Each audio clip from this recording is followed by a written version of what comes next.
Mr Speaker, last evening I made the comment in the chamber that some bills that come before this House are important, they're profoundly meaningful, significant. Others verge on the ridiculous. And I think there would be no prizes for guessing where the Greens locate this particular piece of legislation on that spectrum. So the effect of passing this bill would be that any person imprisoned in New Zealand would be taken off the register of electors and therefore deprived of their right to vote. The rationale appears to be that all convicted prisoners should suffer further punishment on top of the punishment of being imprisoned. The bill, the discussion, even the debate, such as it was, offers remarkably little in the way of justification of any evidence or arguments why these steps should be taken, why this would be a good or a desirable change to make. There has been no evidence provided this bill would reduce crime, that it would facilitate reintegration, that it would provide any service or succour to victims of crime.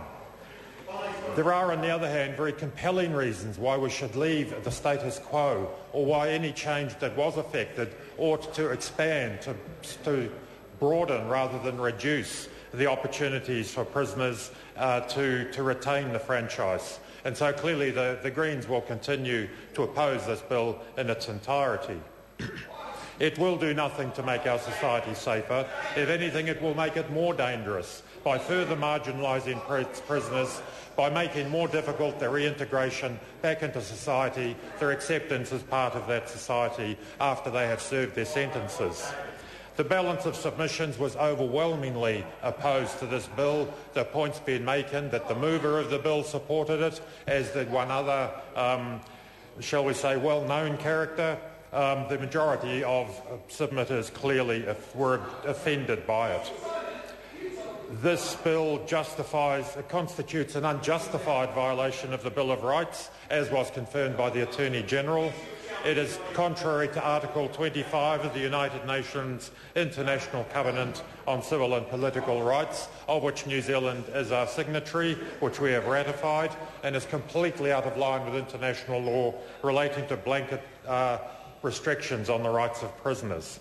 This bill, if enacted, would put us offside. It would violate our obligations under international law, would lead to criticism by United Nations and other international forum. The mover of the bill, in his opening remarks, referred to people in ivory towers critiquing this bill. Perhaps the Human Rights Commission dwells in an ivory tower, though I think not. Their submission spelt out very clearly the major flaws in this bill. The constitutional violations, I'm sure they are. The right to vote, they say, is considered fundamental to representative democracies. In Western democracies, they say, it's well recognised that the right to vote applies to all citizens, subject only to the narrowest exceptions. The Commission went on to say that it is inconsistent with international standard, and they made the very valid point that this bill, if passed, would impact disproportionately on Māori, both men and women, and therefore would contribute directly and indirectly to discrimination that could not be defended as reasonable. It is inconsistent, according to the Commission, with the aim of the penal system to rehabilitate offenders, because it would do nothing to rehabilitate offenders. It is at odds with the concept of democracy. In their final statement, it undermines the tolerant, inclusive society New Zealand prides itself on being. The New Zealand Law Society, perhaps also trapped in the same ivory tower, similarly scathing of the bill, calling it an unnecessary, a retrograde step.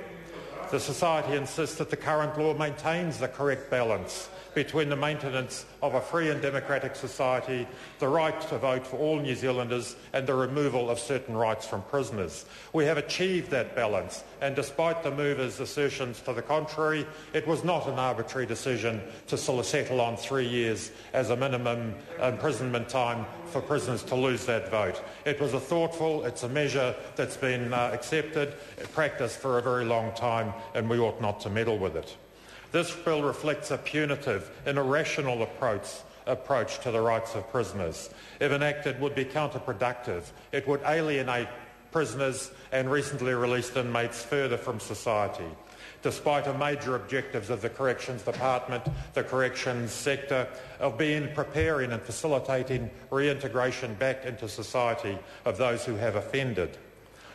A number of community law centres also made submission, and I think no one, stretching the longest bow, could suggest that people working in community law centres lived in ivory towers. They have day-to-day contact with real people, real world, real problems.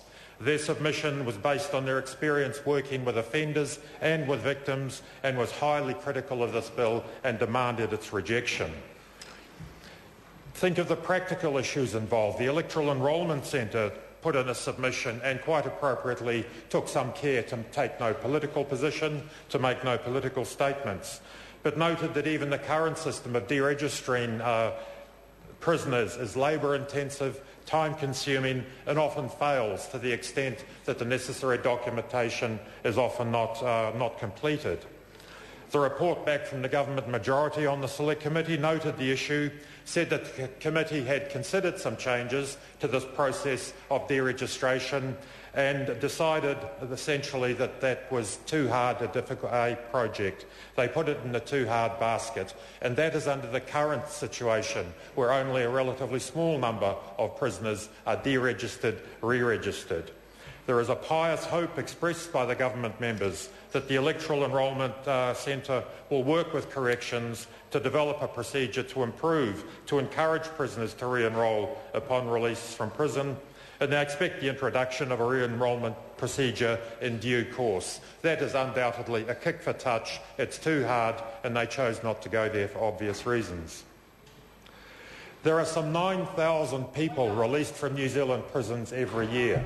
The logistics of processing that number of prisoners every year, to remove them from the roll and to put them back on the roll. Many of those people go into prison with drug and alcohol dependency, with literacy problems. Significant numbers of them find it difficult to get accommodation when they come out of prison. So the reality of trying to get those 9,000 people a year back onto the electoral roll, frankly, it wouldn't happen. We would build up an ever-increasing pool of people who were permanently disenfranchised, permanently removed from the business of voting, one step further away from integration into a fair and a safe society. This House needs to be having real debates about real issues in corrections and imprisonment and a fair society. The corrections budget, as noted by our own Minister of Finance recently, is fast becoming the largest single department in terms of expenditure. The current year's budget sits at $1.16 billion, of which about 750, some 65%, of over $1 billion is spent on prison-based custodial services. We are spending a massive amount of money locking people away.